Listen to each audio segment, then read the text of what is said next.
Nicole, ¿me puedes escuchar? Sí, doctora, sí se escucha. Y se puede ver Perfecto. las diapositivas. Ya.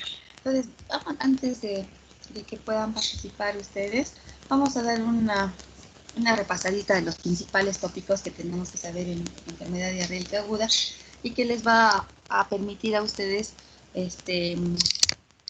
a mejorar un poquito o afianzar un poquito si tenían alguna duda en su participación. Entonces, antes de que los haga intervenir a cada uno de ustedes, dándome su plan de sus posibilidades diagnósticas, mi plan de manejo, vamos a dar una repasadita, ¿ya? Para que puedan mejorar su nota. A ver.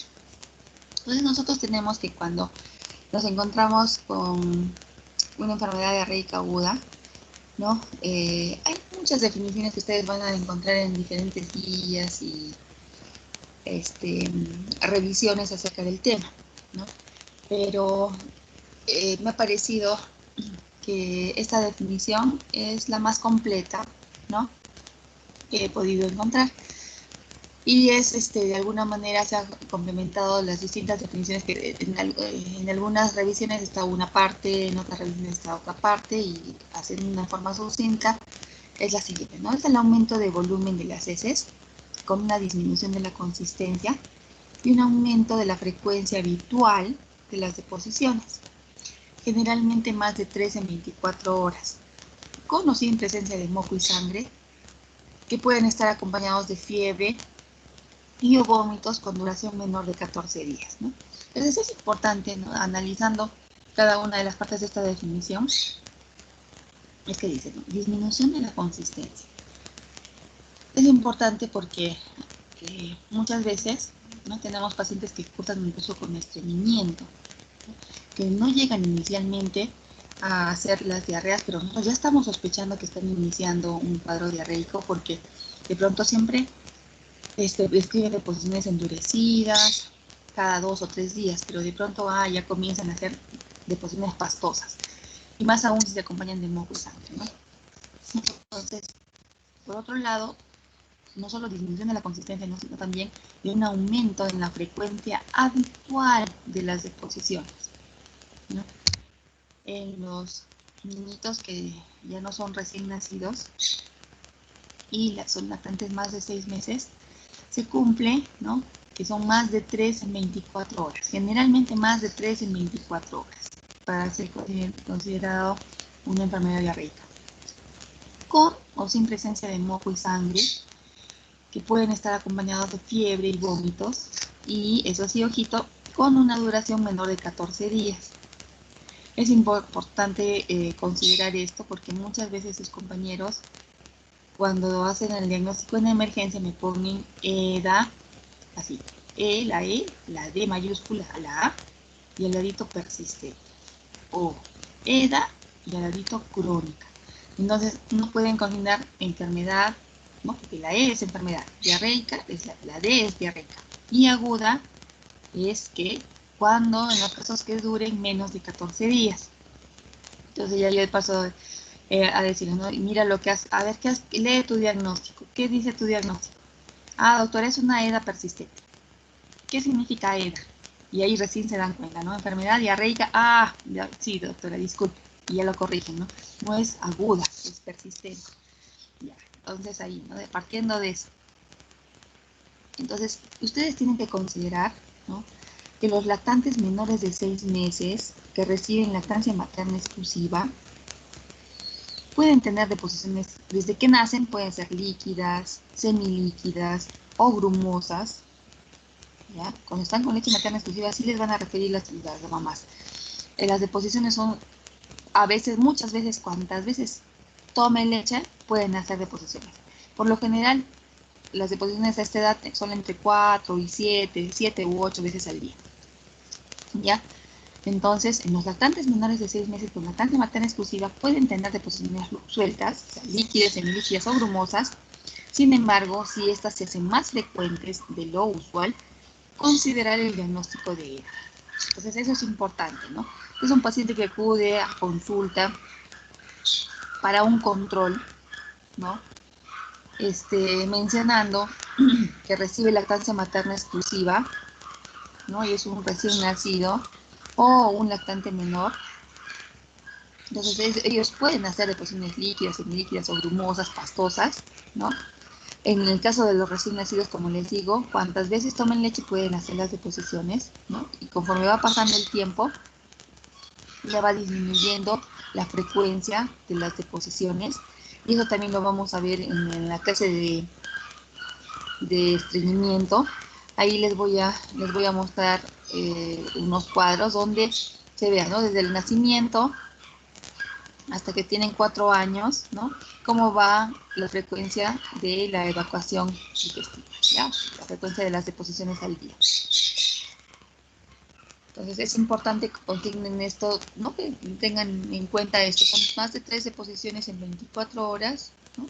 Con una disminución de la consistencia, con presencia de moco o sangre, y puede estar acompañado de fiebre, vómitos con duración menor de 14 días. En cuanto a la etiología, ¿no? Esto es, digamos, un cuadrito que muestra, ¿no? Los gérmenes más frecuentes en los diferentes grupos etarios. No quiere decir que en un paciente de 1 año no pueda haber una diarrea infecciosa de tipo bacteriano, porque existen muchos factores que se van sumando. Pero en este cuadrito se denomina lo más frecuente, ¿no? Es importante que ustedes determinen, es lo más frecuente. Entonces, principal etiología es, en general, para todas las diarreas en edad pediátrica, es la viral, en especial en menores de 1 año. Entonces, los gérmenes más frecuentes en menores de 1 año, los virus, ¿no? Dentro de los cuales está la cabeza, el rotavirus, también está el norovirus, adenovirus, astrovirus y otros gérmenes, virus atípicos. Entonces, de 1 a 4 años, siguen siendo la etiología más frecuente la viral, a la cabeza el rotavirus, luego el norovirus, adenovirus, pero ya llegan, así como lo estaba diciendo Mauricio, ¿no? Ya aparecen los gérmenes bacterianos. Entonces, ¿cuáles son estos? La Salmonella notifi, Campylobacter, Jejuni, ¿no? La Shigella y los diferentes serotipos de Escherichia coli. Y también ya pueden aparecer los parásitos. Dentro de ellos está la entamoeba histolítica, la Astrocystominis. En mayores de 5 años, sí, ya pasan a la cabeza las bacterias, ¿no? La Salmonella, el Campylobacter, la Escherichia coli, y se siguen manteniendo también los parásitos, ¿no? La Yersinia lamblia, la entamoeba histolítica, la Astrocystominis.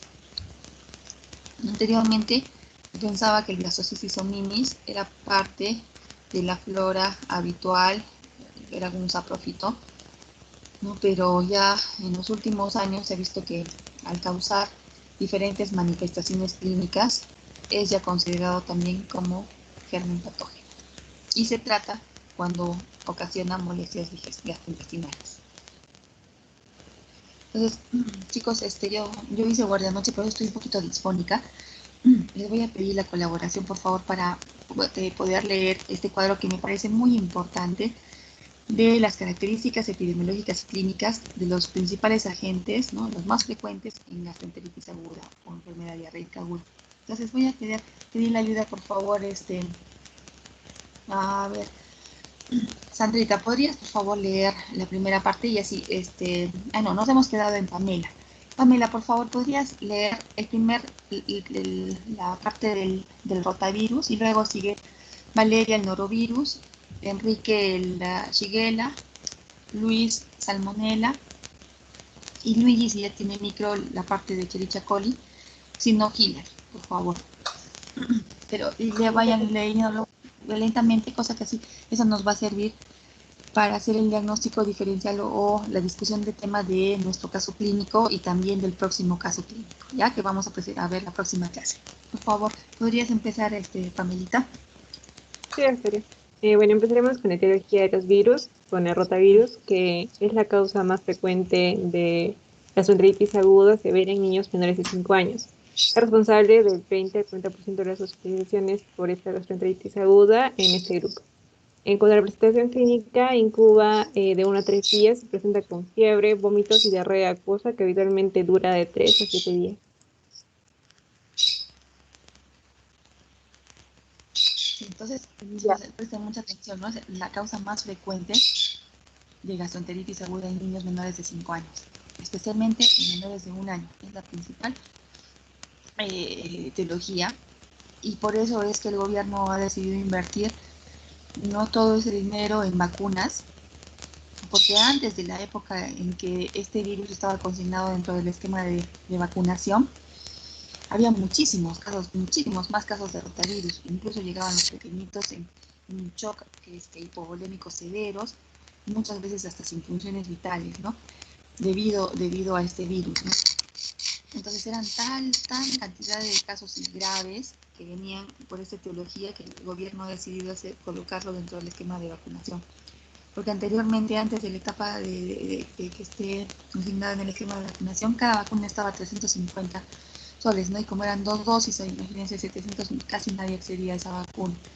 Entonces llegaban los pequeñitos muy, muy mal, ¿no? Gracias a la vacunación, estos casos han disminuido, pero sin embargo, como existen varios serotipos, ¿no? Entonces hay algunos que no están consignados en la vacuna y sigue siendo el principal agente etiológico en este grupo etario. Muy bien, ¿te puedes seguir entonces, por favor? Doctora, Sí. disculpe, ¿y en qué meses se vacuna?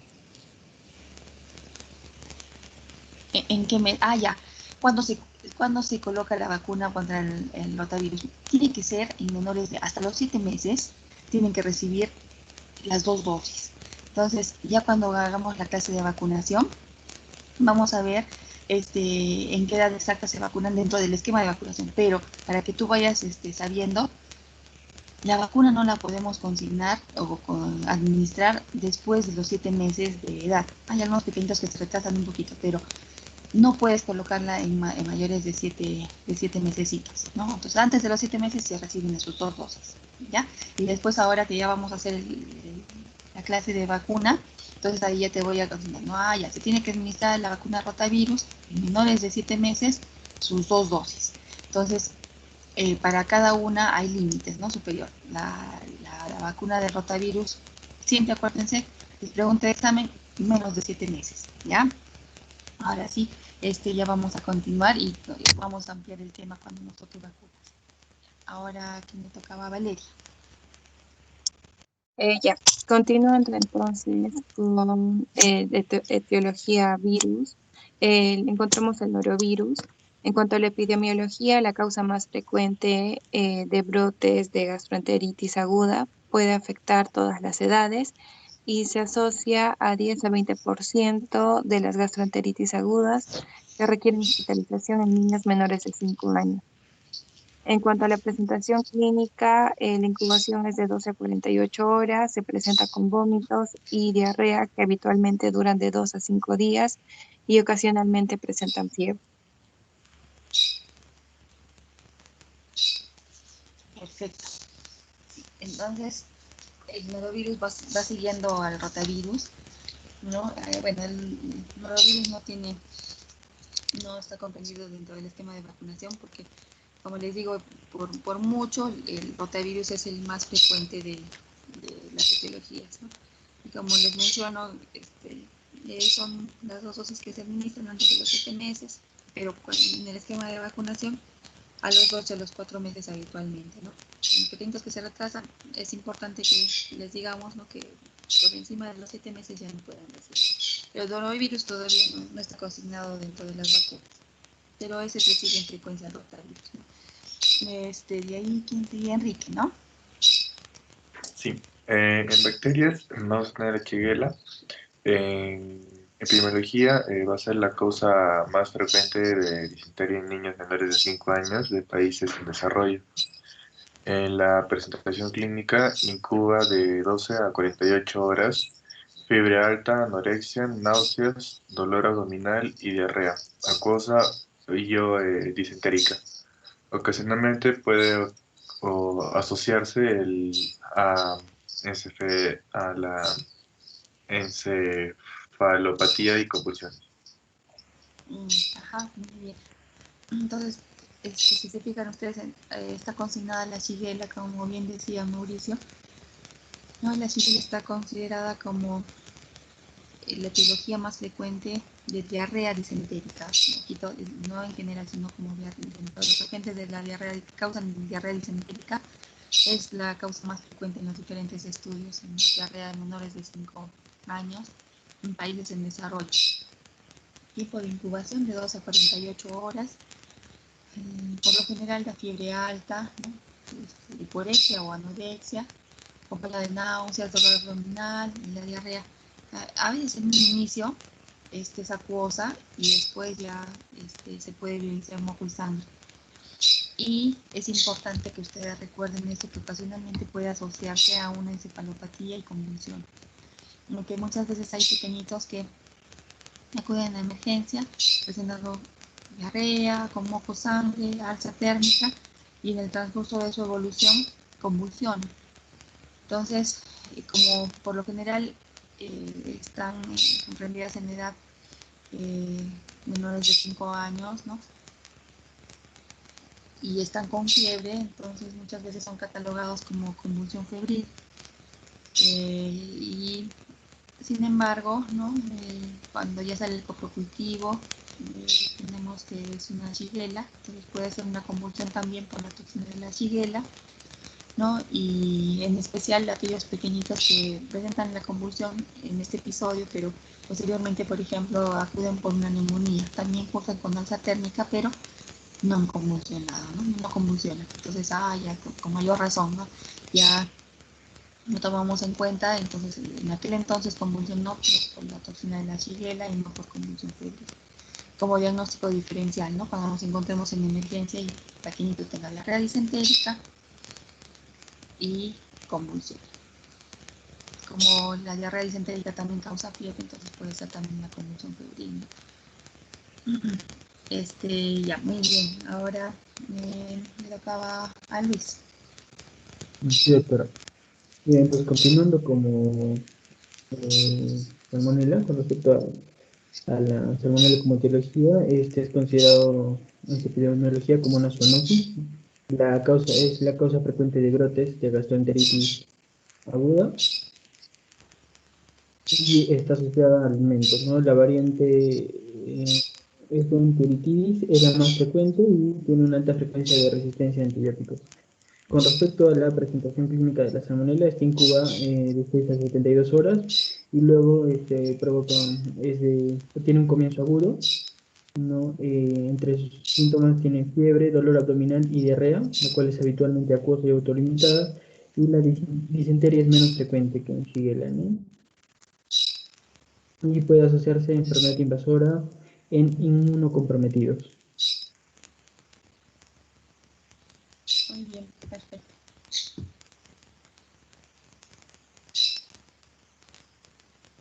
Entonces tenía que tomarlo en cuenta como posibilidad diagnóstica cuando nos encontremos frente a una diarrea. Por lo general en los pequeñitos a partir del año de edad, ¿no? Y como hemos visto en el cuadrito anterior, ¿no? Puede ser a partir del año, ¿no? Y con mayor razón a partir de los 5 añitos. Ya está. Entonces ahora, Luigi, ya tendrás el micro para poder bien. Sí, sí, doctora, ya releí. Qué bien, Luigi. Ya, ahora tenemos continuando con las bacterias, a la Escherichia coli diarreogénica. En su epidemiología tenemos que en conjunto representan el 15 a 30% de las gastroenteritis agudas y que requieren hospitalización. Y actualmente se reconocen 6 patotipos: la Escherichia coli enterotóxica, la enteropatogénica, la enterohemorrágica, enteroagregativa, la agregante difusa y el otro no recuerdo. Y la frecuencia de cada uno varía de acuerdo a la región. Y respecto a su presentación clínica, tenemos que la mayoría de los prototipos se asocian a diarrea acuosa, y estas pueden llegar a ser severas y está asociada a vómitos. Y la E. coli enterohemorrágica puede producir diarrea con sangre y eventualmente desencadenar síndrome hemolítico urémico. Perfecto. Muy bien, Luigi. Qué bien que ya podamos escucharte. Entonces es importante, ¿no? Ahora tomarlo en cuenta porque es una etiología bastante frecuente, ¿no? Y muchas veces, ¿no? Empezamos con una enfermedad diarreica y si es que la mamá no tiene la suficiente higiene, a veces por contigüidad, inicia con una enfermedad diarreica y posteriormente termina siendo una infección urinaria, ¿no? Entonces por eso ustedes van a ver que en los urocultivos el principal agente etiológico es el chirichico, justamente por la contigüidad con la región anal.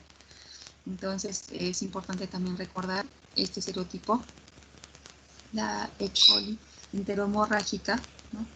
Productora de toxina Shiga, y especialmente el serotipo O157H7, es el que puede producir este síndrome urémico hemolítico, ¿no? Entonces es importante.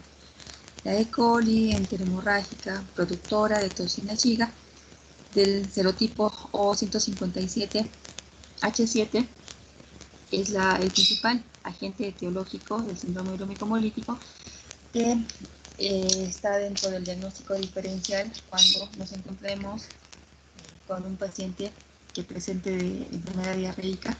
Es importante que ustedes lo tengan en mente, este síndrome urémico hemolítico, porque muchas veces ustedes atienden esos pacientes, ¿no? Con enfermedad diarreica aguda de tipo disentérica y tienen una evolución muy favorable con su tratamiento, con su manejo, le dan de alta y posteriormente, en el momento del alta, es importante que ustedes le expliquen a la mamá todos los signos de alarma que después vamos a ir viendo. Pero, como es diarrea disentérica, ustedes también le mencionan los signos que son fáciles de reconocer para la mamá, que les podrían orientar a ustedes que el paciente se está complicando con un síndrome urémico hemolítico, ¿no? Entonces es importante que ustedes, cuando le den de alta al paciente, aún que ustedes ya hayan completado todo su esquema, su plan de manejo, ¿no? Es importante decirle a la mamá, si usted nota que el paciente presenta, o mejor, el sujeto presenta edema, claro que ustedes, a veces la mamá no entiende que es edema, ¿no? Entonces ustedes le dicen que se le hinchan los ojitos, o los piecitos, o las manitas, ¿no? Entonces, presenta edema, oliguria, ustedes no le van a decir a la mamá oliguria, ¿no? Sino le van a explicar disminución de la orina, pese a que está bien hidratado y usted le da el surito, comienza a disminuir la cantidad de orina, o lo nota pálido, ¿no? Que le decimos, no, fíjese en el color que tiene, ¿no? Mire cómo están sus lóbulos de las orejitas, cómo están sus palmitas, cómo está su carita, todo. Fíjese en ese color. Si usted lo nota pálido, que disminuye la orina y se le comienza a hinchar, acude de inmediato por emergencia, ¿no? Esos son signos de alarma que nos podrían estar indicando que el paciente se está complicando con un síndrome urémico hemolítico y tenemos que tener un diagnóstico precoz para el manejo adecuado. No, es importante también que nosotros recordemos dentro de la fisiopatología que hay una afectación de la mucosa intestinal por un aumento de volumen de líquidos y electrolitos en el colon, disminuye la capacidad de absorción, hay una eliminación aumentada de las heces, la pérdida de líquidos y electrolitos se puede derivar en un cuadro de deshidratación. Los patógenos colonizan el epitelio intestinal y se adhieren a las células, ¿no? Algunos producen toxinas, algunos producen citotoxinas, otros enterotoxinas, y estos invaden a la mucosa intestinal. Las enterotoxinas alteran la función de las proteínas transportadoras con una posterior pérdida de fluidos y electrolitos con las heces. Entonces hay una invasión de la mucosa intestinal, producen un proceso inflamatorio con daño de las células epiteliales intestinales y la submucosa, en una exudación de moco, proteínas y sangre. Entonces este resultado, ¿no? El resultado final de todo ello es que disminuye la consistencia de las heces y aumenta el número de las evacuaciones. Entonces es importante, ¿no? Que tengamos en cuenta que la diarrea es la segunda causa de atención ambulatoria y hospitalización en países en desarrollo como el nuestro, ¿no? Que hay un 70% de casos notificados de diarrea en menores de 5 años. Más aún en las zonas rurales y urbanos marginales que muchas veces no cuentan con los servicios de agua y desagüe adecuados, ¿no? Entonces, en esos casos hay incluso hasta 9 a 10 episodios de diarrea al año, en menores de 2 años, en los diferentes estudios que se habían realizado en nuestro país. En las zonas urbanas, por lo general, en los estudios se encontraron de 3 a 4 episodios de diarrea al año. En cuanto a la mortalidad, ¿no? Es la tercera causa de mortalidad de menores de 5 años en países en desarrollo como el nuestro. Es un importante contribuyente de la malnutrición infantil y cada año mueren 1.5 millones de niños menores de 5 años en el mundo, ¿no? Entonces, los niños malnutridos y con inmunidad comprometida tienen un mayor riesgo de morir por diarrea. Acá están unos cuadritos que ya después los vamos a mostrar en la clase teórica, pero acá los factores de riesgo, y es por eso es que es muy importante que los compañeros muy bien lo mencionaron, ¿no? Que es importante tener algún conocimiento cuando nosotros preguntamos los antecedentes, tampoco no lo hacemos por gusto, ¿no? Sino porque están en relación a las distintas enfermedades que nosotros podamos encontrar en nuestros pacientes. Es, por ejemplo, que importante, ¿no? Como factores de riesgo, aquellas zonas donde los pacientes vivan en aquellas zonas con carencias de agua potable, fuentes de agua segura, donde no haya un saneamiento ambiental adecuado, ¿no? Y muchas veces los pacientitos vienen de sitios que no cuentan con desagüe, ¿no? Por eso no tienen una adecuada eliminación de excretas y residuos sólidos. A veces viven en unas zonas lejanas donde no hay un recojo adecuado de la basura, o viven en unas zonas endémicas de parasitosis como los casos de Moquegua, por ejemplo, que es muy frecuente la parasitosis, en especial el blastocitis aminis. Las zonas con inseguridad alimentaria, o en los casos, también estaba mencionando de hacinamiento, en el caso de nuestro pequeñito, no vivían 3 familias, lo que decían en la casa, pero no es lo mismo que una casa sea pequeña y que de pronto estén como 10 personas en una sola habitación, que en una zona, en unas casas, digamos, ya más amplias, ¿no? Que puedan estar 1 o 2 personas por habitación. También hay zonas endémicas de alguna zoonosis, o factor de riesgo también, el nivel socioeconómico bajo en los padres especialmente, ¿no? En los cuidadores del pequeñito, de nuestros pacientitos. También un factor de riesgo son las madres adolescentes, puesto que todavía no tienen la madurez suficiente como para encargarse muchas veces, o en la mayoría de los casos, de sus hijitas. Pero bueno, sin embargo, hay excepciones, en todo nivel hay excepciones, ¿no? Hay también unas madres adolescentes que ustedes las vieran que van al hospital y a veces ya solo para su control de los pequeñitos y son excelentes madres, ¿no? O sea, hay excepciones en todo, como les digo, pero la mayoría de veces no están preparadas todavía como para atender adecuadamente a los pequeñitos. En cuanto a los estilos de vida e higiene, ¿no? Es importante el consumo de agua y alimentos. Cuando están contaminados predisponen a las enfermedades diarreicas. También hay algunas prácticas inadecuadas de lavado de manos. A veces ellos piensan que con lavarse con agua ya sus manos están limpias, ¿no? Entonces es importante decirles, ¿no? Señora, cuando termine de cambiar el pañal a su hijito, se lava las manos con jabón. Antes de preparar los alimentos, se lava las manos con jabón. Porque de verdad hay muchas personas que por desconocimiento ellos piensan, por ejemplo, las ven sucias, las ven negras de la suciedad, pero de pronto piensan que con pasarse con agua nada más ya están limpias sus manos, ¿no? Simplemente porque ya no se ven sucias, pero no es así. La manipulación inadecuada de alimentos, como factor de riesgo, la inadecuada higiene a todo nivel, las prácticas inadecuadas de eliminación de excretas que ya hemos mencionado, y también de residuos sólidos, cuando los pequeñitos no reciben lactancia materna exclusiva, especialmente cuando los 6 primeros meses ya sabemos que solo reciben leche, ¿no? Y ideal es que sea lactancia materna, porque ustedes van a ver en la clase teórica de lactancia materna todas las bondades que tiene la lactancia materna, que ninguna fórmula la iguala, ¿no?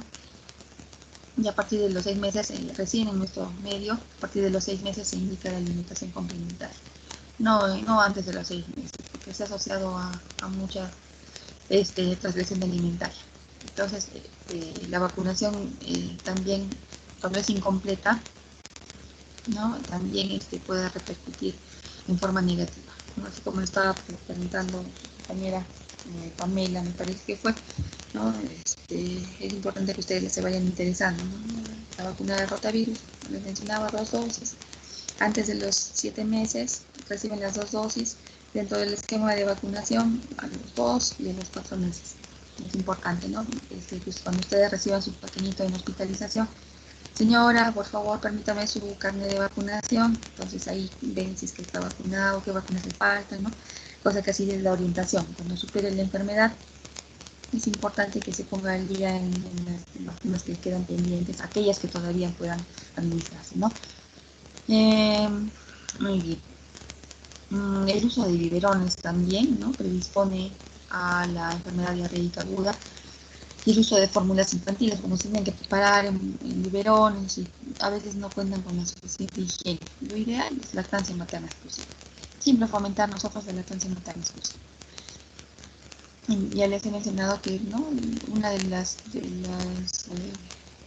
pocas indicaciones que son, a lo mejor yo, prácticamente la exclusividad de la indicación de lactancia materna, o mejor dicho, leche, la fórmula artificial, es cuando la mamá tiene VIH-Sida.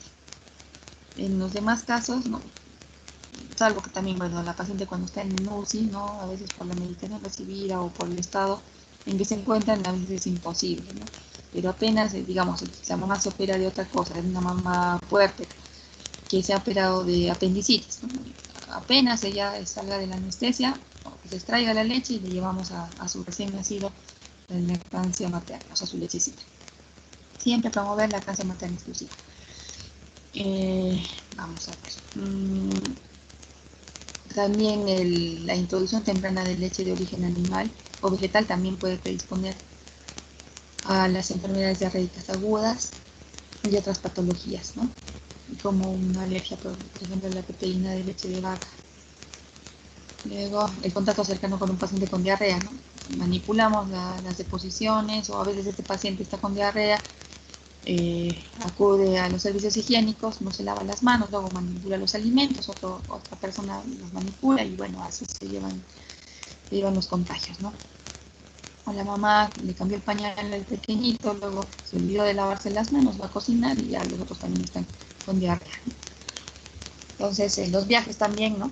Los viajes a veces no tienen a la mano el agua, el jabón, una manera adecuada de lavarse las manos. También puede predisponer, o de por sí, ¿no? Comiendo fuera de casa, en lugares que no son de confianza, también puede ser factor de riesgo para diarrea. En cuanto a los factores hereditarios, ¿no? Hay muchos pequeñitos que están presentando alergia de diferente nivel. También hay que tomar en cuenta como diagnóstico diferencial en la enfermedad inflamatoria intestinal y la enfermedad celíaca, que son poco frecuentes en nuestro medio. Y esa es la clasificación que yo les decía desde el inicio, ¿no? Y cuando hemos estado evaluando también el caso de nuestro pacientito. La clasificación de la enfermedad diarreica, de acuerdo a la edad, al tipo de enfermedad, perdón, es diarrea aguda cuando es en menores de 14 días. Y ustedes en algunas revisiones van a encontrar una subdivisión, ¿no? Que es en menos de 7 días, lo consideran como una diarrea aguda, y van a encontrar también que en algunas revisiones dice que de 8 a 13 días es una diarrea prolongada. Entonces, para que a ustedes no le queda la duda, ¿no? Pues si solo les menciono la diarrea aguda, que es menos de 14 días, y ustedes de pronto en alguna revisión encuentran la diarrea prolongada, entonces para que lo consideren y lo tomen en cuenta, ¿no? La diarrea persistente ya vendría a ser en aquellos pacientes que presenten enfermedad diarreica, pero más de 14 días, ¿no? O en el caso ya ser una diarrea crónica es más de 28 días. En cuanto a la fisiopatología, ¿no? Tenemos que hay algunos gérmenes que pueden ocasionar una diarrea toxigénica de tipo secretorio, que es mediada por enterotoxinas, en el caso de Vibrio coli, por ejemplo, o la E. coli enterotoxigénica. Otros pueden ocasionar una diarrea osmótica, es en el caso de una E. coli, por ejemplo, enteropatógena, o en el caso de la diarrea lamblia. La diarrea también puede ser ocasionada por citotoxinas, en el caso de la Shigella, por ejemplo, o el Campylobacter, o la Escherichia coli enteroinvasiva. También puede haber diarrea por traficación en casos de Campylobacter, Yersinia o Salmonella. En la diarrea por acción mecánica, en el caso de diarrea lamblia o E. coli enteropatógena o en la diarrea de tipo viral. En base a, si tomamos en cuenta las características macroscópicas de las heces, tenemos la diarrea acuosa, cuando son deposiciones líquidas, con o sin moco, ¿no? Por lo general, cuando son acuosas, se menciona la mama que es abundante y no se acompaña de moco, o si se acompaña de moco, es escaso. En el caso de la diarrea disentérica, son deposiciones líquidas con moco y con sangre. Y si nosotros le hacemos una reacción inflamatoria o un examen directo de heces, ¿no? En unas revisiones van a encontrar, ¿no?, más de 20 leucocitos por campo, y en otras guías técnicas van a encontrar más de 50 leucocitos por campo. Entonces yo he decidido considerar más de 20 a 50 leucocitos por campo. Ahora, en cuanto a la etiología, la diarrea puede ser infecciosa, ocasionada por los diferentes gérmenes que ya hemos estado evaluando, que son los principales, pero no todos, ¿no? También hay algunos otros, pero son menos frecuentes. Y también la diarrea puede ser no infecciosa, y ya esta diarrea debería ser de tipo inflamatorio o tumoral o endocrino. Entonces, por la química, ¿no?, la diarrea acuosa es la más frecuente, ¿no? Tiene una incidencia de 97.18% de los casos de diarrea en general. La etiología más frecuente es el rotavirus, que va a la cabeza, como les mencioné. También puede estar la E. coli enterotoxigénica. Anteriormente se veía que en los casos de Vibrio cólera, la diarrea lamblia. Se caracteriza por deposiciones líquidas que son abundantes, son numerosas, son acuosas, sin sangre. Los 2 o 3 primeros días se puede acompañar de vómitos, alza térmica, hay una disminución del apetito, hay una pérdida de peso si es que no se prosigue con una alimentación adecuada. Las complicaciones más frecuentes serían la deshidratación, un desequilibrio hidroelectrolítico, la acidosis metabólica, la hipopotosemia, y todo ello puede conducir a un choque hipovolémico. Y después vamos a ver cómo se manifiesta ese choque hipovolémico. Entonces, por otro lado, tenemos la diarrea disentérica, cuya incidencia es del 2.1% aproximadamente de los casos de diarrea en general. Se da la presencia de sangre en las deposiciones, con una reacción inflamatoria, como les mencionaba, mayor a 20 a 50 leucocitos por campo.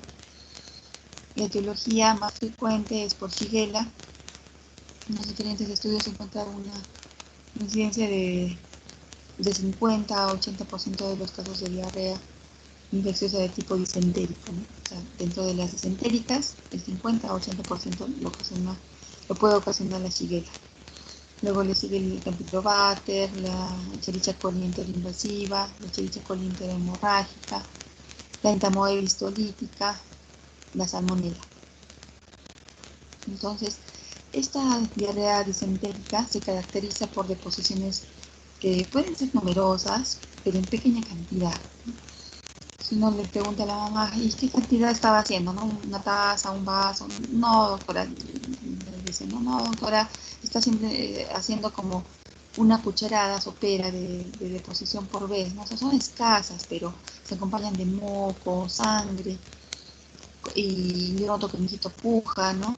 Y si nosotros vemos al pequeñito defecar, no solo tiene pujo, ¿no?, sino también tenesmo. Y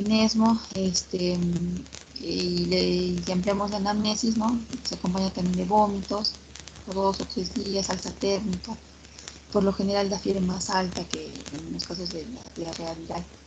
Y su estado general está comprometido, ¿no? No lucen bien esos pequeñitos con diarrea disentérica, en su gran mayoría de los casos.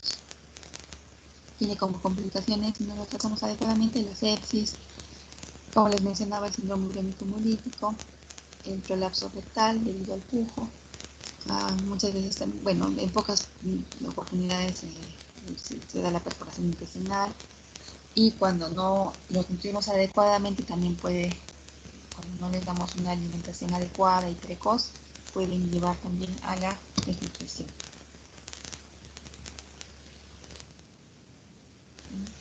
Ya ustedes van a tener una clase completa o un seminario, me parece, de la diarrea persistente, pero en forma breve para que ustedes lo tengan en cuenta, ¿no? Incidencia de 0.72% de los casos de diarrea aproximadamente, y tiene como factores de riesgo a los pequeñitos menores de 1 año, que ya están malnutridos previamente, que no han recibido lactancia materna exclusiva, o aquellos casos con inmunosupresión, o ya preguntando, la mamá o el familiar refiere que ya ha tenido diarrea en varias oportunidades, especialmente cuando esta enfermedad ha sido anterior, pero también persistente, ¿no? Cuando hay esta sociedad también cuando hay una intolerancia a los disacáridos, el uso indiscriminado de antibióticos también por una disbacteriosis puede predisponer a una diarrea persistente. Se asocia con frecuencia a Shigella, Salmonella, Pictosporidium, la E. coli enteropatógena, la E. coli enteroadherente, la diarrea lamblia, entre otros. Entonces se caracteriza por una diarrea mayor a 14 días y por ende, como es bastante duradera, ¿no? Las complicaciones más frecuentes van a ser la desnutrición, la sepsis y la deshidratación.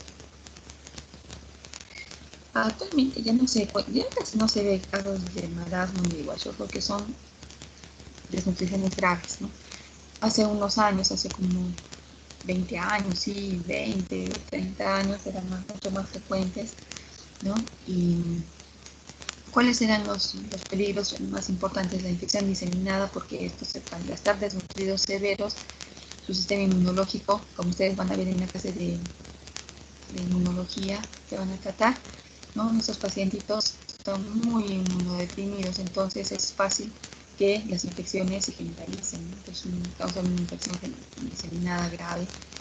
También es importante tener en cuenta ellos el estado de hidratación previo, y en el caso de kwashiorkor tienen una hidratación bastante particular. También ya después vamos a ver eso.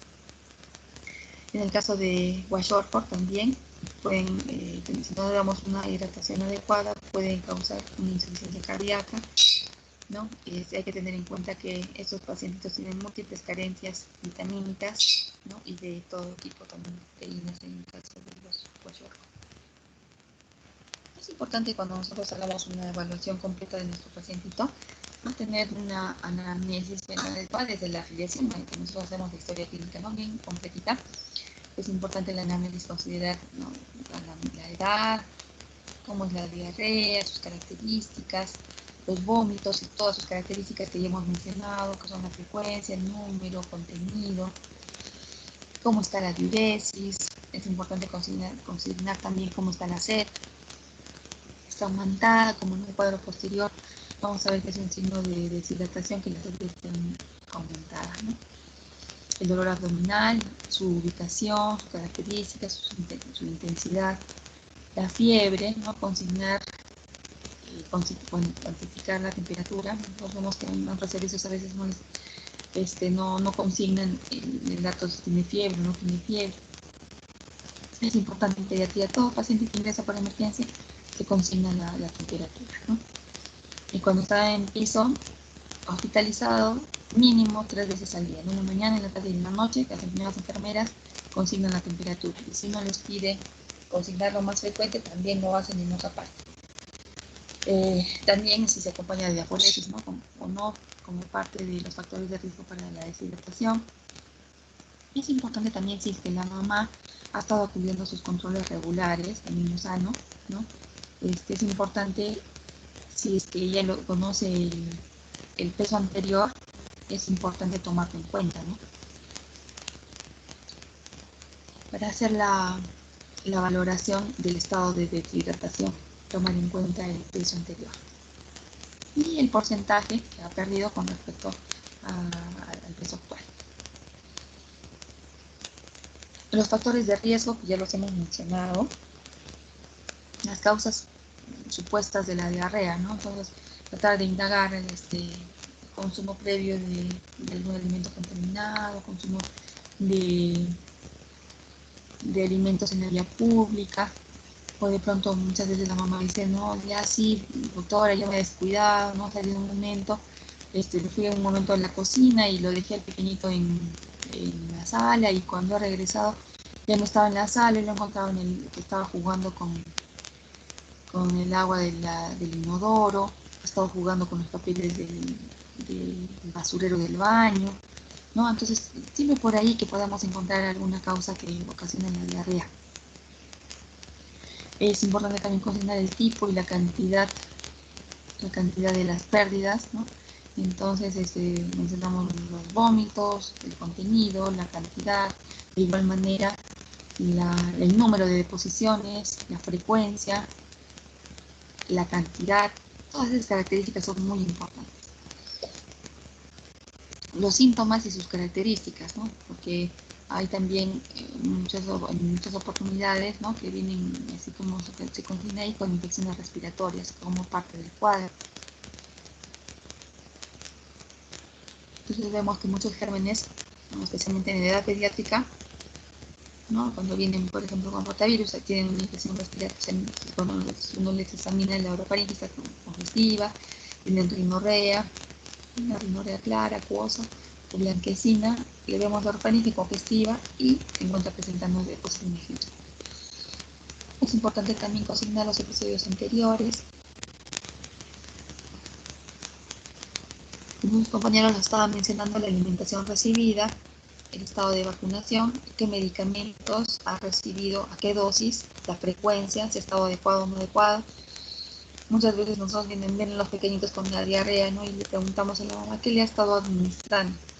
Ahí nos dice, sí doctora, así como estaba estreñido, le he dado, y en una época al menos estaban muy a la moda estos productos Action me parece que era, que tenían con mucha frecuencia los pequeñitos, en una determinada época apenas salieron estos productos, que la mamá les había dado para el estreñimiento, ¿no?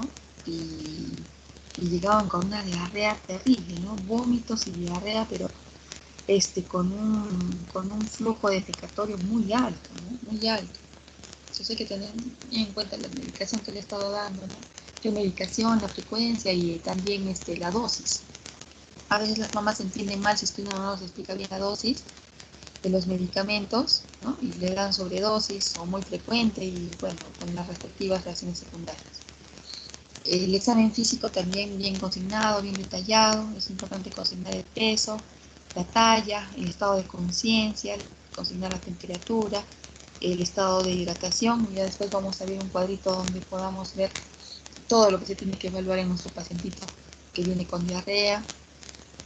Buscar signos de desnutrición, ¿no? Y antecedentes también que nos pueden haber llevado a una desnutrición, como habíamos mencionado, las enfermedades diarreicas a repetición. También hay que evaluar el patrón respiratorio, verificar las características de las heces nosotros mismos, ¿no? Muchas veces las mamás no dan una adecuada anamnesis, no refieren exactamente cómo han sido las deposiciones, especialmente si son niños grandes que ya acuden al baño solos, la mamá ni siquiera las mira las deposiciones. Entonces acá están esos cuadritos que les estaba mencionando, que son muy importantes para nosotros poder llegar a un diagnóstico adecuado. Entonces este cuadrito sí lo tenemos que tomar muy en cuenta para evaluar el estado de hidratación o deshidratación de nuestro pequeñito. Entonces consignamos ahí en la columna de la izquierda lo que tenemos que evaluar. La diarrea, por ejemplo. Cuando no hay deshidratación, por lo general la diarrea es menos de 4 veces al día. Cuando hay una deshidratación leve o moderada, por lo general la mamá nos menciona que realiza deposiciones 4 a 10 veces al día. ¿Ya? Cuando tenemos un paciente con deshidratación grave, por lo general la mamá ya nos menciona que la diarrea es más de 10 veces al día. En cuanto a los vómitos, ¿no? Vemos que cuando no hay deshidratación, los vómitos están ausentes. Cuando ya es una deshidratación leve o moderada, ya los vómitos son más frecuentes, y cuando es una deshidratación grave, son muy frecuentes. En cuanto a la sed, ¿no? La sed está conservada cuando no hay deshidratación. En cambio, ya cuando hay una deshidratación leve o moderada, el pequeñito vemos que bebe con avidez, ¿no?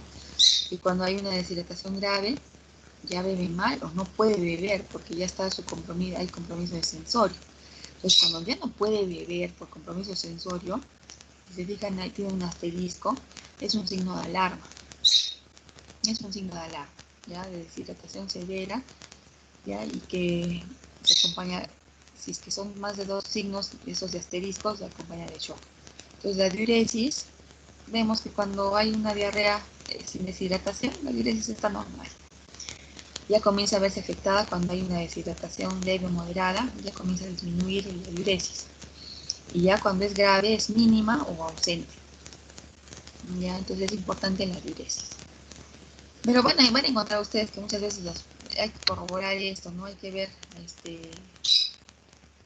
hay que evaluar bien al paciente, porque muchas veces vienen los pacientes con signos de deshidratación, ¿no?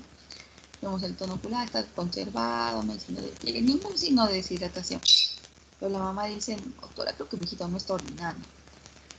Pero de pronto vemos el pañal y como especialmente los lactantes de menores de 1 año, está tan acuosa la deposición que se confunde con la orina, ¿no? Y en realidad no es que no haya orinado el pacientito, ¿no?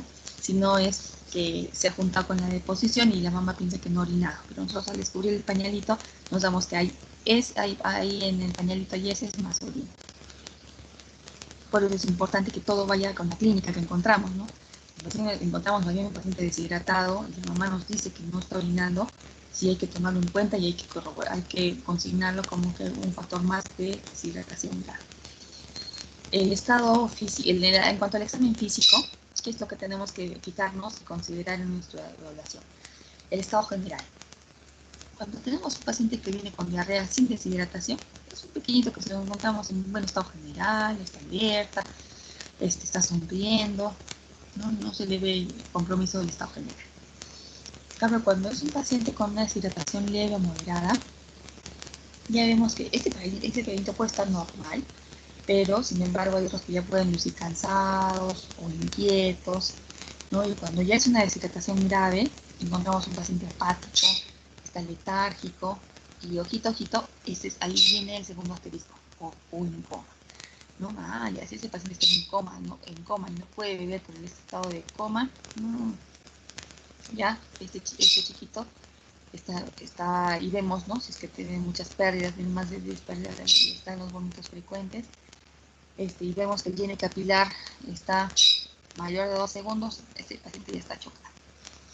Entonces, con también el anterior, ¿no? Vemos que está normal en un paciente sin deshidratación, está hundida cuando haya una deshidratación leve o moderada y muy hundida cuando hay una deshidratación grave. En cuanto a las lágrimas, están presentes sin ninguna alteración cuando no hay deshidratación. Las lágrimas están disminuidas en el caso de deshidratación leve o moderada y ausentes cuando están con una deshidratación grave.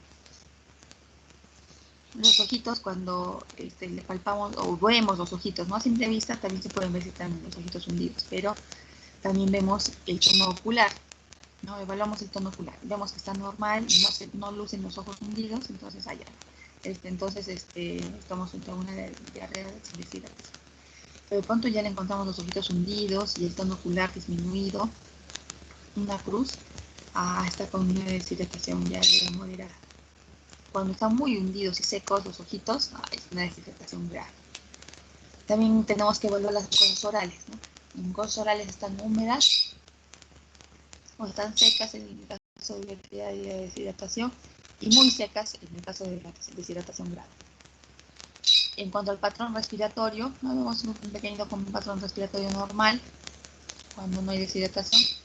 Ya está respirando rápido cuando hay una deshidratación moderada, ¿no? También considerar que muchas veces tienen incluso fiebre, ¿no? También eso puede aumentar todavía más la frecuencia respiratoria. Y cuando están muy deshidratados con deshidratación severa, la respiración ya es poliméica, ¿no? Ya están poliméicos los pequeñitos. En cuanto al pulso, ¿no? El pulso está normal o la frecuencia cardíaca, ¿no? Vemos que está normal en los pacientes sin deshidratación y está el pulso acelerado en los casos de que ya haya un cierto grado de deshidratación, muy taquicárdico, y el pulso se nota filiforme en el caso de una deshidratación severa, ¿no? Y está con shock, el pulso es muy filiforme. En cuanto a la presión arterial está normal. Tenemos un manguito pediátrico, tenemos la oportunidad de tomarles la presión arterial. Está normal en los casos de cuando no hay deshidratación. Está con hipotensión leve a moderada cuando es una deshidratación leve a moderada, pero está con hipotensión severa o grave cuando está con una deshidratación severa, ¿no? Y ese también es otro de los signos que me pueden mostrar que acompañan al shock.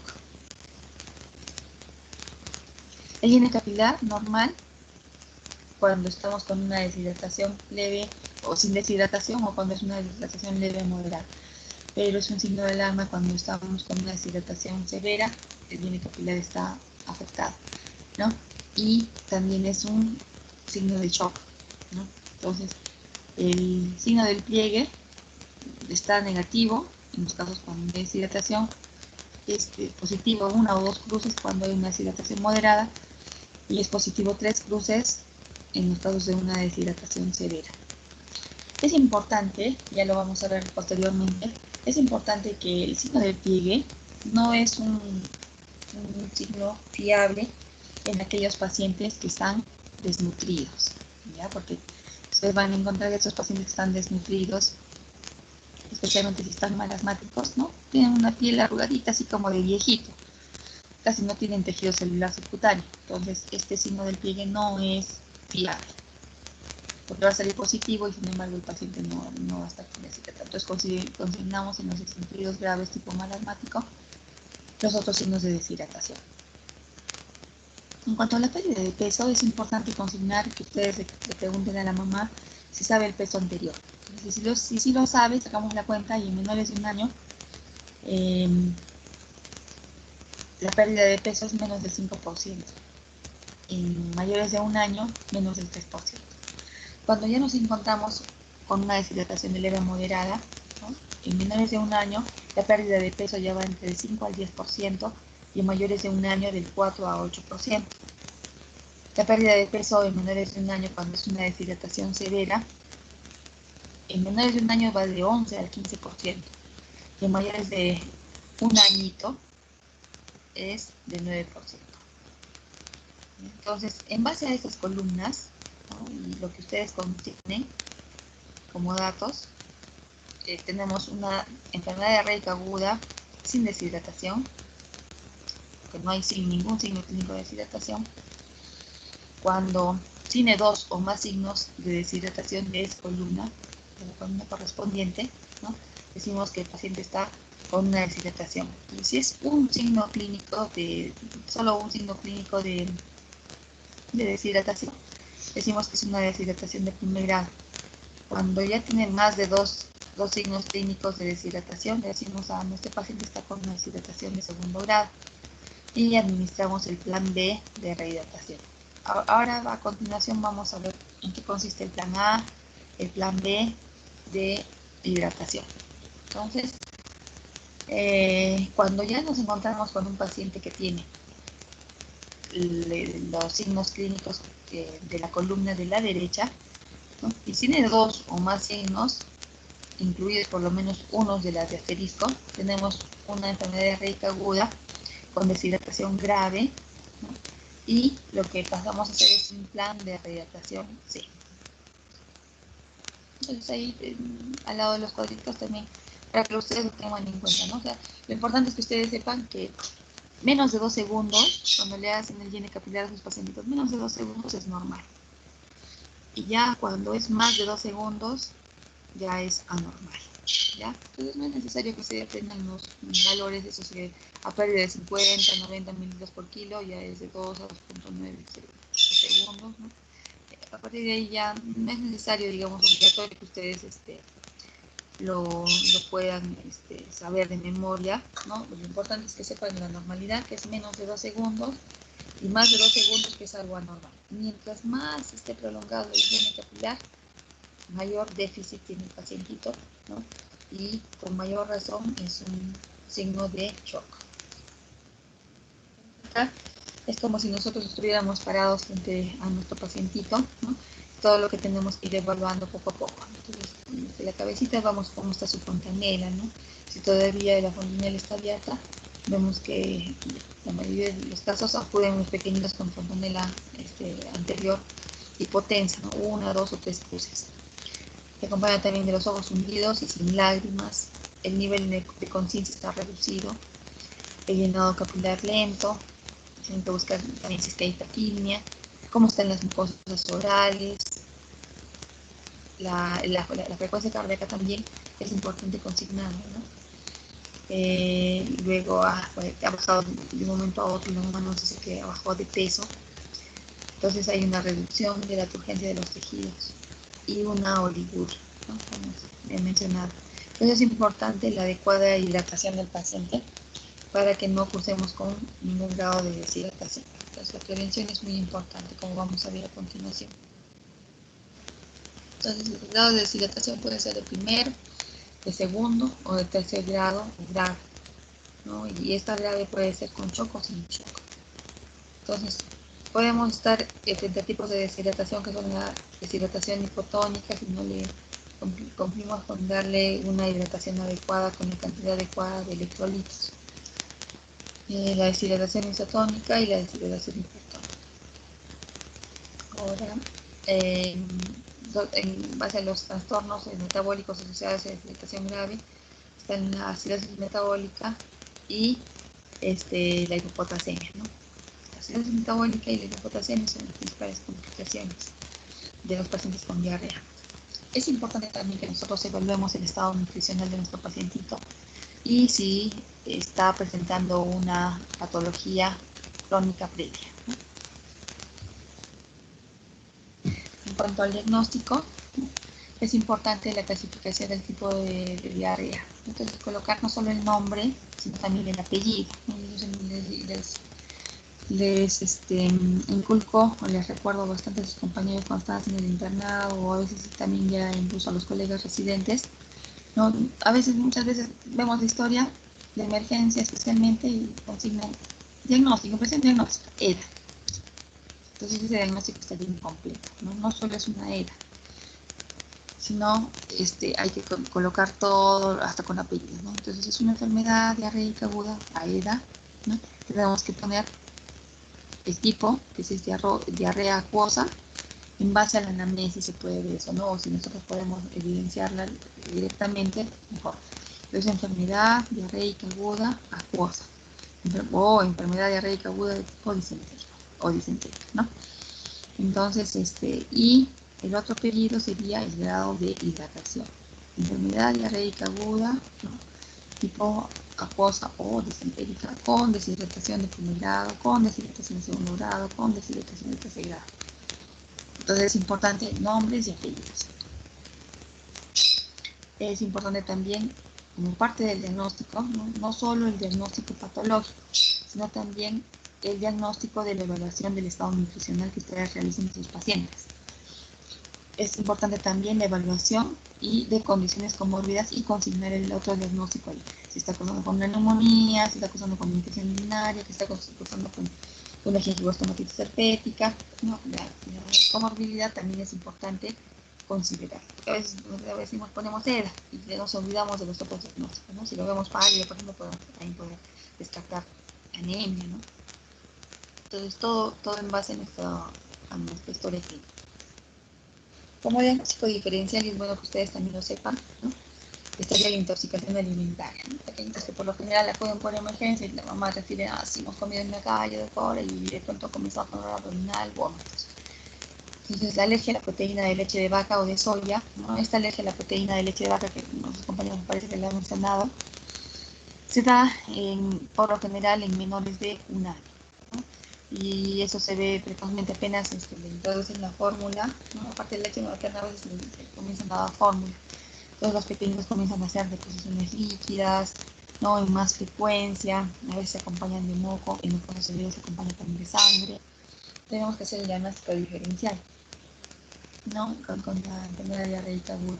Esos pequeños no lucen mal, no tienen fiebre, ¿no? A veces sí hay un poco de distensión abdominal, a veces también se acompañan de manifestaciones alérgicas a otro nivel, como son vía dérmica, ¿no? Se acompañan de lesiones dérmicas, o también vía respiratoria, también pueden haber manifestaciones de tipo respiratorio, por ejemplo, congestión nasal, rinorrea, fosa, ¿no? Entonces, por lo general es más frecuente en menores de 6 meses, pero se puede extender la alergia hasta el año. Y muy rara vez, pero a veces se da los casos hasta los 4 años, ¿no? La enfermedad inflamatoria intestinal, la fibrosis quística y el síndrome de malabsorción, aparte de la enfermedad celíaca, esas son patologías que son muy poco frecuentes en nuestros medios, ¿no? Pero como diagnóstico diferencial se consigna. También hemos mencionado, ¿no?, que un diagnóstico diferencial es la apendicitis aguda.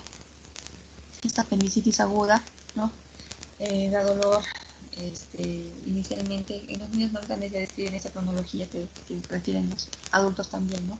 Dolor periumbilical y luego subir con fosa ilíaca derecha, y se puede acompañar de fiebre, se puede acompañar de vómitos, ¿no?, dolor abdominal y deposiciones líquidas.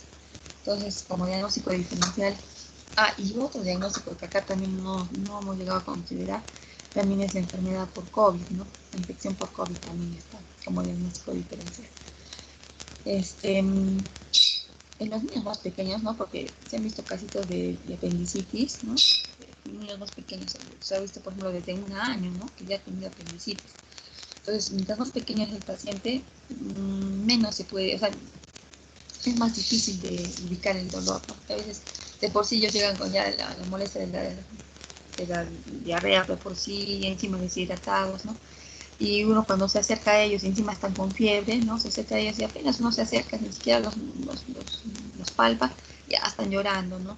Entonces a veces es un poquito más difícil consignar la ubicación del dolor, pero sin embargo, si es que, por ejemplo, el paciente ya estuviera dormido o cuando lacta, ¿no?, ahí podemos aprovechar para hacer el examen físico más completo, ¿no?, mientras lacta, y ahí vemos si es que hay alguna masa palpable, o si alguna zona despierta dolor, ¿no?, más que otra. La enteropatía por perdedor de proteínas, el colon irritable, son poco frecuentes en nuestro medio. La infección por, bueno, también es dentro del diagnóstico diferencial, la infección por el HIV. Ya también las había mencionado, ¿no?, que cuando los pacientes acuden, la mamá dice, no, sí, de pronto ha comenzado a presentar dolor abdominal intenso, y está haciendo las deposiciones con moco, con sangre, especialmente con sangre. Y nosotros le decimos así, ¿cómo así es con sangre? Sí, parece una mermelada de fresa. Entonces, ¿no?, está distendido, vomitando, incluso está sin fiebre, entonces el diagnóstico es una intoxicación.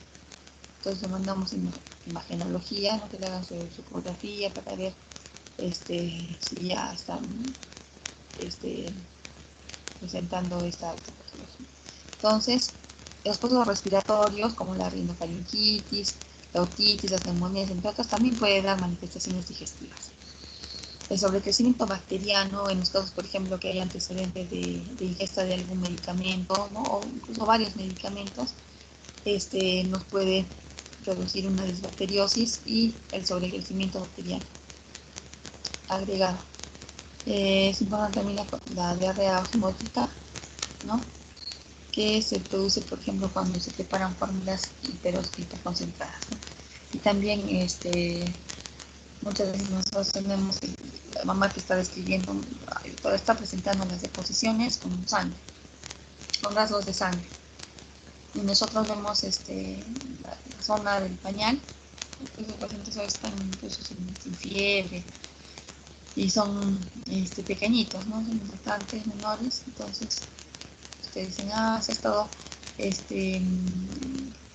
preguntamos las características de las deposiciones de los días anteriores, y nos dicen, no, sí, es que han estado endurecidas, ¿no?, han estado endurecidas antes, y ahora se han normalizado, pero hemos notado. Entonces verificamos la zona perianal y podemos ubicar ya diferentes grados de fisura perianal, ¿verdad?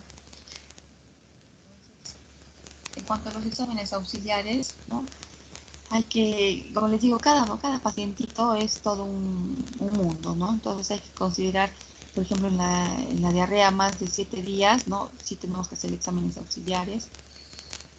Cuando hay sospecha de bacteremia o sepsis, cuando hay presencia de sangre, moco en la deposición, en los pacientes inmunosuprimidos, cuando hay deshidratación moderada severa, cuando el lactante es menor de 3 meses, ¿no? Y está con diarrea, entonces hay que tener cuidado. Ver su estado general, considerado el estado que lo está considerando, lo está llevando a la inmunosupresión, cómo está su estado de desnutrición, ¿no? Si es un paciente desnutrido, sí o sí tenemos que también pedir exámenes auxiliares, o si es un lactante menor de 3 meses, o los cuadros que no luce bien el paciente, no son cuadros moderados, severos, y que se les ve tóxicos, ¿no? Se pide, por ejemplo, la reacción inflamatoria, ¿no? Que en el caso de ser positiva es de más de 20 a 50 leucocitos por campo. Cuando estemos frente a una diarrea de tipo infeccioso o bacteriano, pedimos el coprocultivo, ¿no? Ya sabemos que el tercer día sale y muchos laboratorios envían la información incluso vía virtual, ¿no? Y así aseguramos que germen, y eso también nos sirve para hacer todos los estudios epidemiológicos, ¿no? Que germen es el que está predominando en nuestro medio, por ejemplo. El coprofuncional también lo solicitamos, ¿no?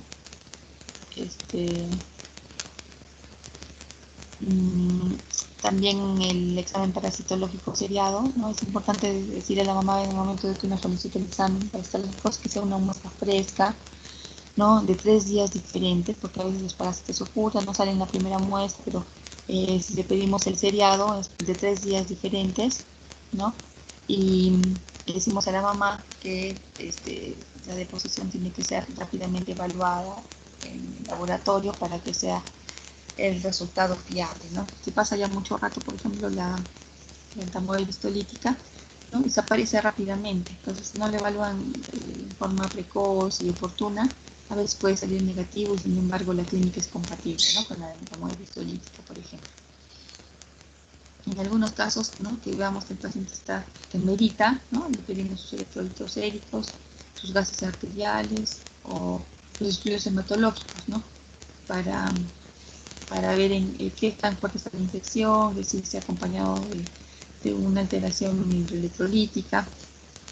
Muchas veces el paciente es luce séptico, entonces hay que ver si también no está con una sepsis, con una cirrosis metabólica, por ejemplo, ¿no? En sospecha de la intussuscepción, ¿no? Es importante los estudios imagenológicos. Especialmente también cuando se acompañan de hilo paralítico, entre otros. En esos casos, ¿no? En algunos casos se puede tomar en cuenta la radiografía del abdomen cuando el caso lo merite, no en todos los casos de diarrea, ¿no? Como les digo, es evaluando al paciente, ¿no? La ecografía abdominal, por ejemplo, nos ayudará en el caso de una intussuscepción o en algún caso que, no sé, esté cursando, por ejemplo, ¿no? Un paciente con diarrea, ¿no? Que de pronto tenga una masa abdominal que no corresponda a heces, claro está, que no sea impactación fecal o fecaloma, ¿no? Palpamos una masa abdominal, entonces, no, esta masa abdominal está sospechosa, ¿no? O mucho dolor abdominal. En los niños más grandecitos pueden estar frente a otra patología, ¿no? De tipo tumoral, por ejemplo, entonces hay que tener consideraciones en esto, entonces ya incluso muchos de ellos que están con diarrea, pero se palpan masas, ¿no? Se palpan masas tumorales, también se puede tomar una tomografía abdominal. Chicos, ahorita ya son las 12:05. Para la próxima clase también les voy a traer otro casito, ¿no? Está pendiente entonces, más o menos de lo que hemos, aunque podemos ir avanzando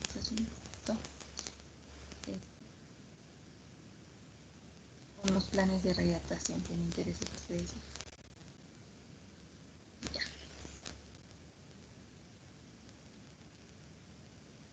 Listo. Entonces, cuando tenemos un pacientito es importante, con diarrea, es importante evaluar el estado de hidratación, ¿no? Entonces ya hemos mencionado, cuando el pacientito está sin signos de deshidratación, vamos a tener en cuenta el plan A, que hemos visto cómo se diagnostica, ¿no? Una diarrea sin signos de deshidratación. Entonces, tenemos este pacientito. Si tenemos un paciente que no presenta alto riesgo de deshidratación y que lo vamos a ver ahora, ¿no? Entonces tomamos el plan A. El plan A es el tratamiento de la diarrea en el hogar, ¿no? Está indicado en los casos de los pequeñitos que acudan con una diarrea sin deshidratación. ¿Cuál es su objetivo? Prevenir la deshidratación, y hay que explicar a la madre las 5 reglas. La primera regla explicada a la madre es que dé al niño más líquidos de lo usual para prevenir la deshidratación. Los líquidos basados en la dieta son el caldo, la sopa, el agua de arroz, pero viendo también que no se vaya a desentir el pequeñito, ¿no? Las sales de hidratación oral, ¿qué cantidad le tenemos que decir? 10 cc por kilo después de cada deposición líquida. Pero nosotros no le vamos a decir así, ¿no? Esto es para que nosotros lo tengamos en cuenta. Si tenemos un paciente, por ejemplo, que pesa 9 kilos, nosotros tenemos que decirle en forma práctica a la mamá, todos sus tomatodos, sus vasitos, vienen con onzas. Entonces nosotros tenemos que saber que una onza tiene 30 mililitros, ¿no? Entonces es un pacientito que pesa 9 kilos, está con una diarrea acuosa, para que no se deshidrate, le decimos, señora, le enseñamos primero cómo se preparan las sales de hidratación oral, ¿no? Cogemos las sales de hidratación oral que vienen en unos sobres, la diluimos en 1 litro de agua hervida, puede ser tibio o fría, ¿no? La agitamos bien y de ahí le damos, si pesa 9, 90 cc o 90 cc viene a ser 3 onzas, ¿no? 3 onzas le explicamos a la mamá después de cada deposición líquida para que no se decida. Si vomita, ¿cuánto le tenemos que dar? 2 centímetros cúbicos por kilo después de cada vómito, pero esperamos unos 10, 15 minutitos, ¿no? O si está nauseoso, media horita, pero por lo general esperamos 10 minutitos, 15 minutitos y luego le volvemos a dar, ¿no? De poquito en poquito para que no haya nuevamente el vómito. A veces la mamá se entusiasma mucho y le da mucha cantidad, ¿no? Le da todo, toma todo, por ejemplo, todo el vasito de líquido y muy rápido, ¿no? Entonces todo lo vomita. Tenemos que explicarle que la mamá tiene que darle de poquito en poquito para que no haya problemas con los vómitos. Entonces le enseñamos a la mamá la preparación y la administración de la sal de hidratación oral, el uso de taza y cuchara, no de biberón, porque ya hemos visto que el biberón predispone a enfermedad diarreica aguda porque a veces no lo lavan bien, es una fuente de contaminación. Ahora, si vomita, como les hemos mencionado, suspendamos 10 a 15 minutitos, luego reiniciamos de poquito en poquito. Hay que evitar alimentos o bebidas carbonatadas, ricas en carbohidratos de carbono, como las gaseosas, los refrescos, la gelatina, jugo de frutas, los enlatados, ¿no? Entonces, estos tienen mucha osmolaridad y pueden jalar más agua. El paciente se deshidrata más. Entonces acuérdense esto, ¿no? También pregunta de examen puede ser, ¿no? ¿Cuáles son las 5 reglas que se le explica a la mamá en el plan A? Entonces, dé al niño más líquidos del suelo. 2. La otra regla que se le tiene que enseñar a la mamá es brinde al niño alimentos suficientes para prevenir la desnutrición. En la parte de alimentación, en el pequeño con diarrea, vamos a tocar este tema más ampliamente. La tercera regla es enseña a la madre signos de empeoramiento. Deposiciones líquidas y vómitos frecuentes, la sed aumentada, como bebe poco, que son signos de alarma, fiebre o sangre en las deposiciones. Inicialmente nos dijo la mamá es una diarrea acuosa y todo, lo corroboramos, hacemos un examen de heces, entonces que nos parece pertinente y corroboramos una diarrea acuosa, pero de pronto decimos a la mamá, no, pero si usted nota deposiciones líquidas más frecuentes, los vómitos frecuentes, la sed aumentada, como bebe poco, fiebre o sangre en las deposiciones, de inmediato se viene un control. Cuarto, enseñamos a la mamá, ¿no?, las medidas de prevención. Enseñamos la ventaja de la lactancia materna, fomentamos siempre la lactancia materna, si es que está con fórmula, tratemos de pasar a la leche materna exclusiva. El agua adecuada para la bebida, tiene que ser agua hervida, tibia. Agua hervida, tibia. El lavado de manos también es importante, ¿no? El lavado de manos con jabón, las técnicas de lavado de manos es importante. La preparación adecuada de los alimentos, ¿no? Que utilicen las medidas de higiene, la adecuada disposición de excretas y basura y las inmunizaciones completas, ¿no? Y por último, la administración del suplemento de zinc.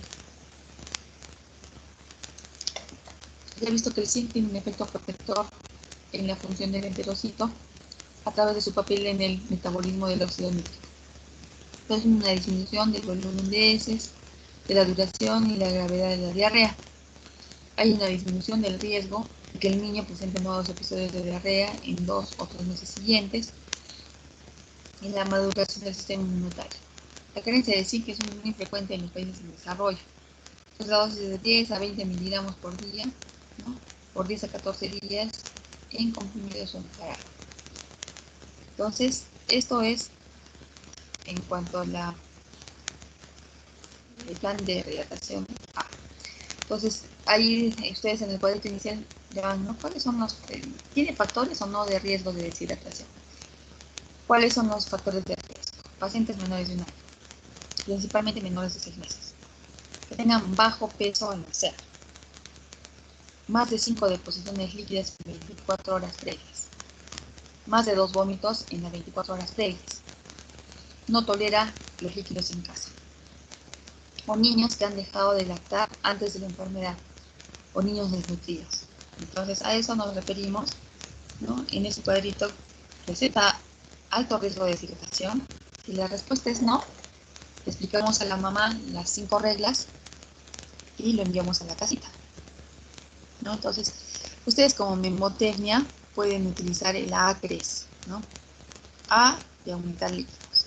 C, de continuar la alimentación. R, de reconocer signos de alarma. E, de evitar episodios futuros de diarrea. Y Z, el 5. Entonces, esos son ACRES, son los 5 signos o 5 reglas que le tenemos que enseñar a la mamita para antes de mandarlo a la casita. Pero, sin embargo, si vemos, evaluamos al pacientito y vemos que tiene un alto riesgo de deshidratación, no lo dejamos ahí todavía, lo mantenemos en nuestro centro de salud, o en un hospital, o en un punto de salud, centro de salud, y lo observamos 2 horas, a ver cómo va el flujo defecatorio, cómo va la tolerancia oral. Si vemos que tolera adecuadamente, no hace deposiciones frecuentes, o sea, su flujo defecatorio está bajo, lo mandamos con esas indicaciones a la casita. Ahora, si tenemos un paciente que evaluando, haciéndole la evaluación en esos cuadros que hemos visto anteriormente, ¿no? Vemos que tiene 2 o más signos de deshidratación, utilizamos el plan B de rehidratación. El plan B tiene que ser en nuestro centro de trabajo, en el centro de salud, en el hospital, en la unidad de rehidratación oral o URO. Y entonces, ¿qué volumen de sales de rehidratación oral que tenemos que dar a nuestro paciente? Entre 50 y 100 mililitros por kilo, ¿no? Lo calculamos en base, como hemos visto en los cuadros, ¿no? Que hay varios signos de deshidratación. Entonces, mientras menos, si tiene 2 signos, por ejemplo, de deshidratación, ¿no? Está recién empezando una deshidratación moderada, pues le daremos a 50, ¿no? 50, 60. Si ya vemos, no, ya que tiene ya varios signos de deshidratación y están ya presentando, digamos, mucha pérdida, ¿no? Y hay más de 3, 4 signos de deshidratación, no, ya le damos un poco más de volumen, ¿no? Entonces va a depender de nuestra clínica, de lo que encontremos por los signos de deshidratación, el volumen a ser elegido en todo ese rango que tienen ustedes, 50 y 100, ¿no? Entonces, más fácil cuando ustedes estén frente al pacientito, ¿no? Entonces ustedes lo ven, está empezando recién la deshidratación moderada, entonces le darán a 50. No, pero este paciente no, ya está más deshidratado, ¿no? Entonces ya le dan a 80, 90. Entonces, y eso lo distribuyen de preferencia en 4 horas. Algunas que van a encontrar en 3 horas, pero de preferencia nosotros lo ponemos para la hidratación en 4 horas. Una alternativa que se puede utilizar y que está indicada en las guías de manejo, en los protocolos de atención de pacientes con diarrea, es la utilización de la sonda nasogástrica, ¿no? Cuando el paciente no pueda recibir adecuadamente la vía oral, no la acepta, ¿no? No la acepta, la rechaza. Entonces ya es una alternativa que todavía está descrita como terapia, ¿no? Como el medio de administrar las sales de hidratación oral, la colocación de sonda nasogástrica. Pero en forma práctica yo les diría que no es muy frecuente que la utilicemos, ¿no? No es muy frecuente que la utilicemos, ya si es que vemos que el paciente sigue vomitando, hay distensión, no está yendo bien con nuestro plan A, ya, perdón, el plan B vía oral, ya pasamos a una hidratación de endovenos, ¿no? Entonces, si vemos por otro lado que el paciente está con una deshidratación grave, ¿no? Ya hemos visto la columna de la derecha en nuestro cuadrito de deshidratación, y escogemos un plan C. Pero bueno, antes de pasar al plan C, mejor vamos a ahondar un poquito más en el plan, para que ustedes lo tengan en cuenta. Acá está. El plan B de rehidratación. Esto está indicado en los cuadros de diarrea con deshidratación de leve a moderada, ¿no? Es manejado en la UR. Tiempo de rehidratación, no, nosotros consignamos, ustedes en las que van a encontrar de 2 a 8 horas, pero no, utilizamos de 3 a 4 horas, por lo general en 4 horas, como les menciono, ¿no? Entonces, el objetivo es reponer el déficit, ¿no? Y tenemos que utilizar las sales de hidratación oral. Entonces, en la práctica, ustedes van a ver, en los centros de salud o en los hospitales tenemos los sobres de sales de hidratación oral, pero estos no son muy agradables, entonces la mayoría de pequeñitos los rechazan, no los reciben, los escupen. Entonces, es bueno que nosotros también propongamos a la mamá o al cuidador del paciente, el apoderado, que existen en el comercio unos sueros orales, ¿no? que vienen con diferentes saborcitos, que tienen la cantidad adecuada de mil equivalentes, como para que nosotros repongamos las pérdidas por deshidratación, por las diarreas, en forma adecuada, ¿no? Entonces la mamá muchas veces dice, no tengo dinero, entonces usamos la sal de hidratación oral, que es lo que tenemos en casa. O de pronto que dice, no, sí doctora, yo prefiero, por favor, utilizar esos de saborcito porque las sales no las quiere recibir. Entonces, la otra vez que la diarrea me ha recibido bastante bien esos que tienen saborcito, ¿no? Entonces, ya vamos a ver en nuestro medio hay varios productos comerciales que tienen la cantidad adecuada de mil equivalentes como para suplir las pérdidas en mil equivalentes, las pérdidas por diarrea y vómitos, ¿no? Entonces el plan B de rehidratación oral, bien con las sales de hidratación oral, que las tenemos que enseñar a la mamá a prepararlo, porque después cuando le demos de alta a ella las tiene que preparar en casa, ¿no? Esas sales de hidratación oral que se disuelve en un sobre en 1 litro de agua hervida tibia o fría, dura abierta o preparada, mejor dicho, 24 horas, ¿no? Y el frasquito, ya el suerito que viene preparado, una vez abierto, ese suerito que hay unos que vienen de 500, otros que vienen de 1000 mililitros, entonces una vez abierto, dura 24 horas y después el remanente, el restante, hay que descartarlo, ¿ya? Entonces, hay que tener en cuenta, ¿no?, que la pérdida de peso es más o menos del 5 a 10% del peso corporal, ¿no?, dependiendo de la edad. Entonces, hay que administrarle de 50, como hemos mencionado en el cuadro, de 50 a 100 centímetros cúbicos por kilo, y lo administramos en 4 a 6 horas. Por lo general, como les digo, en 4 horas de 10 minutos. La madre es participante activa en el tratamiento, ¿no?, administrándole poquito en poquito al suelito.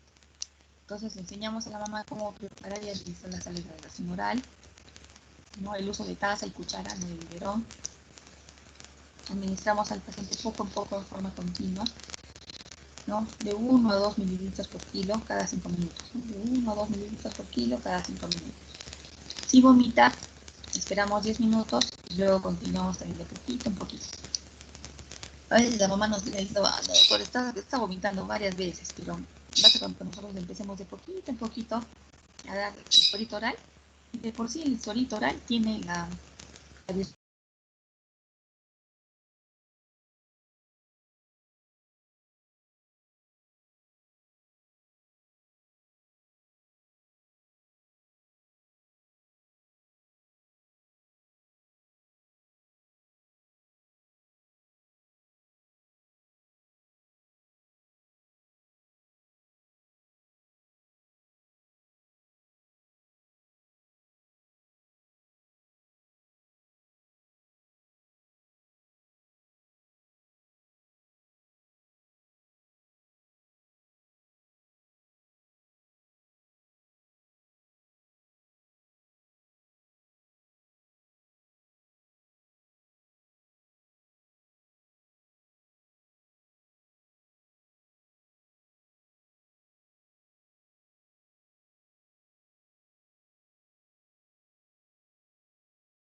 Nicole, ¿me puedes escuchar ahora? Sí, doctora, ahora sí. Se cortó. Ya, perfecto. No sé qué pasó. Sí, no sé qué pasó. Yo dije, a lo mejor has programado la clase para 3 horas o 3 horas y media. Ya me estoy pasando un poco en el tiempo, como me parece. Entonces, dado que ya son las 12:30, ya estarán cansados ustedes. Chicos, hasta acá nos vamos a quedar. En la próxima clase vamos a ver otro casito clínico y vamos a seguir con alguna revisión de lo más importante de diarrea para que ustedes lo tengan en cuenta, ¿ya? Para que me den sus impresiones diagnósticas tanto de este tema y también su plan de manejo tanto de este tema como o mejor dicho, de esta historia clínica, de ese casito clínico, como del siguiente que les voy a traer para la siguiente clase. Entonces, Nicola, ahorita ya son las 12:22, antes que se nos vuelva a cortar otra vez, quedaste con tus compañeros cuando podían, porque el día jueves a mí me toca guardia todo el día en el hospital en emergencia, entonces cuando eran las clases presenciales, ¿no? Aunque estábamos a veces de guardia ahí en piso, hacíamos igual, ¿no? Pasábamos visita, íbamos y veíamos juntos los casitos que se presentaban en el hospital de diarrea, porque mientras yo evaluaba a los pacientes, ustedes también iban evaluándolos, ¿no? Pero ahora en el caso de que yo cuando tenga guardia ya no podemos estar haciendo a la vez clases porque yo tengo que estar atendiendo a los pacientes en emergencia y ustedes no estaría bien que se queden un momento mientras yo evalúo a los pacientes, ustedes se queden en stand-by, ¿no? Entonces es por eso que yo le pedí a Nicole que más o menos conversaran y a ver qué día podía ser que podíamos recuperar la clase del jueves, ¿no? Porque nuestra siguiente clase sería este jueves, ¿no? Y con el Sí, doctora, doctor... Sí, sí, Nicole. doctora, justo estábamos hablando con mis compañeros para buscar un horario, o sea, el horario que se cruce con menos personas, porque lo que pasa es de que algunos tienen clases prácticas los viernes y los sábados y en diferentes horarios.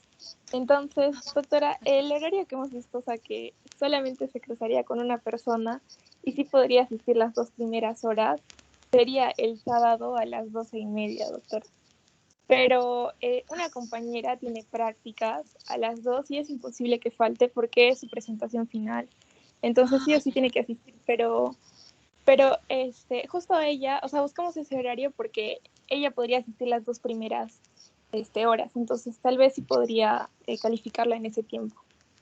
Ya, pero Nicole, para no perjudicar a nadie, ¿sabes cómo hacíamos? Una vez tuvimos que hacer así porque por lo general yo cambiaba con el doctor Gutiérrez, o sea, le cambiaba por ejemplo el miércoles por el jueves y así, ¿no? Y no fue ni el viernes ni el sábado, con el grupo anterior, ¿sabes qué hicimos?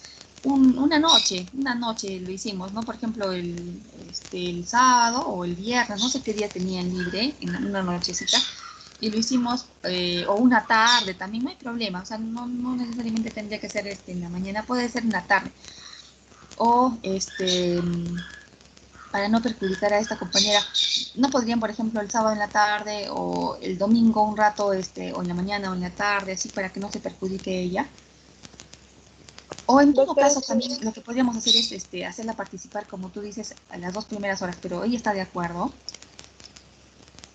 La podríamos hacer participar las 2 primeras horas y vemos, ya, por ejemplo, hacemos la revisión del tema, las 2 primeras horas, ¿no? Le hacemos participar a ella y ya hacemos la revisión del segundo caso clínico, la podríamos hacer en las 2 horas después, ¿no? Para que ella no se pierda nada, digamos, ¿no? Sí podría ser. Entonces, me dices, estaba disponible. Ujú. Sí, para ver si ella estaba de acuerdo y me dijo que sí, o sea, en el caso de que se le valora las 2 primeras horas, ¿no? Y perfecto. obviamente voy a grabar la clase para que ella la vea después. Excelente, ya no hay ningún problema entonces. Entonces, Nicolcita, tú me dices de todas maneras, cuando estemos en la próxima clase, tú me dices de qué compañera se trata, y entonces ya arrancamos con ella a la próxima clase. ¿Ya? Ah, doctora, yo ya la veo. Entonces, quedaríamos entonces, Nicolita, ¿qué día me dices y a qué hora? Sábado a las 12:30, 12 en punto. ¿A las 12? Sí, doctora, 12:30. ¿A las 12:30 o a las 12? a las 12, doctora, a las A 12. las 12, perfecto. Entonces el sábado nos volvemos a encontrar a las 12 y ya me pueden ampliar un poquito lo que se llama, lo que hemos estado conversando, ¿no? Para su plan de manejo y sus posibilidades diagnósticas ya completas. Entonces el sábado, chicos, nos encontramos a las 12 del mediodía por esta misma vía. Ya les agradezco mucho su atención, ya estamos sobre la hora, ya nos vemos ese día. Hasta luego, chicos. Gracias, doctora. Hasta luego. Hasta luego.